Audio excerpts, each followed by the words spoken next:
这波疫情因为南部也伫高峰期，原本到6月15号的9大纾困专案加6大振兴计划补助就将暂止，为了体贴民众的需求，到补助机会，台南将延长到6月30号。议员陈家凤面对目前申请3000多件，通过申请率有8成，虽然表达肯定，不过进一步希望市府除了线定申请，嘛要合并抓本，有专人协助。希望说未来是不是可以有纸本跟数位相辅相成，用邮寄的方式来申请，避免一些可能遇到网络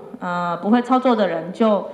失去了这个补助的机会。这个跟议员报告一下哈，其实这个从去年在类似纾困的部分，市长就特别指示，因为我们南部的区域的部分在数位的这部分老人家比较多，比较困难，诚如议员您所说的，所以我们在台南的部分我们设了32个咨询站，也谢谢这个民政局还有管理局，大家的弟兄们都有帮忙哦，局长很帮忙。所以我们在各点的部分，包括各商圈也设了咨询站。那这些咨询站的部分，就是说，只要商家拿到这个指引有意愿，他就可以直接在这个咨询站，我们有专人会帮他服务，来协助啦。对，现直接帮他就是咨询站就可以帮忙线上，也是线上服务啦。是。针对餐饮等商家经营困境，但推出纾困振兴计划美意，不过议员迈向市府签名，因为有自称技销署的职工要来协助申请，民众顾虑敢是诈骗。业者反馈啦说有什么记账室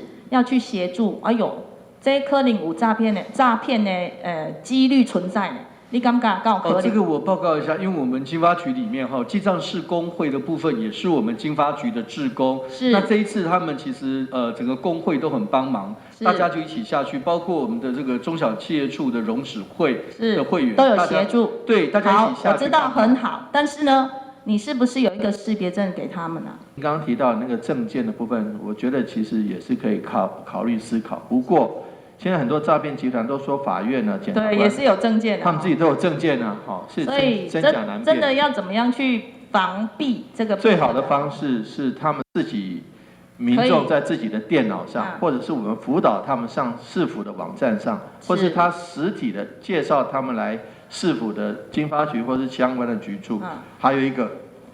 就是说，有些工会或商圈，我们找工会的干部或商圈的干部陪同，去辅导他们。这波疫情威胁，真侪防疫宣导，或者是处理居家隔离通知书等便民的资讯，拢是采用数位科技。所以议员要求，针对老大人的学习，一定要加用心，缩短落差。台南新闻，管子林跟采访报道。